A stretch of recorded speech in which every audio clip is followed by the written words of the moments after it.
మొగలి పూలతో పూజలను అందుకునే శివలింగం గురించి తెలుసుకుందాం.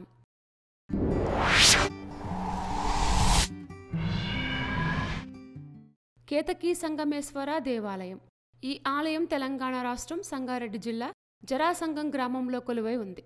మంజీరా నదీ తీరంలో కొలువై ఉన్న ఈ దేవాలయంలోని శివుణ్ణి మొదట బ్రహ్మదేవుడు కేతకీ పుష్పాలతో అంటే మొగలి పూలతో పూజించారట. ఎక్కడా లేని విధంగా ఇక్కడ పరమేశ్వరుడికి నిత్యం మొగలి పూలతో పూజాధికాలు నిర్వహిస్తారు. మొగలి పువ్వు పూజకు పనికిరాదు అనే శాపాన్ని పొందింది. కాని ఈ క్షేత్రంలో ఆ శాపమిచ్చిన శివుడే ఆ పూలతో పూజలందుకుంటున్నారు. ఏకంగా మొగలి పూల వనంలోనే కొలువైన ఈ సంగమేశ్వరుడు అమృత జలాలతో భక్తులను అనుగ్రహిస్తున్నారు. ఈ దేవాలయంలోని పరమేశ్వరుడు పార్వతీ సమేతంగా కొలువుతీరి దర్శనమిస్తారు.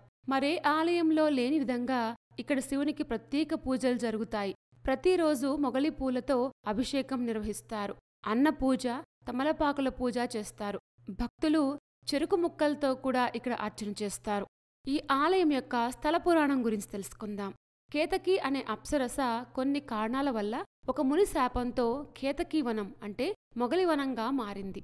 ఆ వనంలో బ్రహ్మ కూర్చొని శివుని గూర్చి తపస్సు చేయగా శివుడు లింగ రూపంలో ప్రత్యక్షమై బ్రహ్మదేవుని యొక్క కోరిక మేరకు బాణలింగ రూపంలో ఇక్కడే వెలిశారు. అలా ఈ క్షేత్రానికి కేతకీ సంగమేశ్వర క్షేత్రం అనే పేరు వచ్చిందని స్కంద పురాణంలో చెప్పబడింది. కృతయుగంలో ఈ ప్రాంతానికి కుపేంద్రరాజు చర్మవ్యాధితో బాధపడుతున్న సమయంలో ఈ ప్రాంతానికి వచ్చి కేతకీ వనంలోని నీటిగుండంలో స్నానం చేయగా రాజుకు పూర్తిగా స్వస్థత చేకూరింది.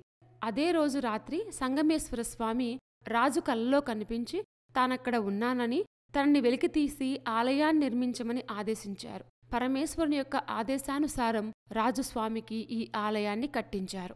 దేవాలయానికి వెనుక భాగంలో పెద్ద గుండం ఉండటం ఇక్కడి ప్రత్యేకత. ఈ గుండాన్ని అమృతగుండం అంటారు. కాశీలో ప్రవహించే గంగానది యొక్క జలం భూగర్భ మార్గాన వచ్చి ఈ గుండంలో కలుస్తుందని భక్తుల నమ్మకం. ఈ గుండానికి ఉన్న గోడకు ఒక రంధ్రం ఉంది. ప్రతిరోజు మధ్యాహ్నం గుండంలో నీటిని ఆ రంధ్రం ద్వారా సగం వరకు వదిలేసి స్వామివారికి ఒక ఆకులో నైవేద్యం పెట్టగా ఆకుతో పాటుగా ఆ నైవేద్యం రంధ్రం గుండా వెళ్ళిపోతుంది. కాసేపటి తర్వాత మళ్లీ ఆ గుండం స్వచ్ఛమైన నీటితో పూర్తిగా నిండిపోతుంది. ఈ ఆలయ ప్రాంగణంలో ఒక చెట్టు కింద ఒక శివలింగం ఉంది. శివలింగాన్ని కేవలం చేతివేళ్లతో పైకి లేపితే వారి కోరికలు నెరవేరుతాయని ఇక్కడి వారి విశ్వాసం. ఈ లింగాన్నే కోరికల లింగం అని అంటారు. ప్రతి సంవత్సరం మహాశివరాత్రి సందర్భంగా 9 రోజుల పాటు పెద్ద ఎత్తున ఉత్సవాలు జరుగుతాయి.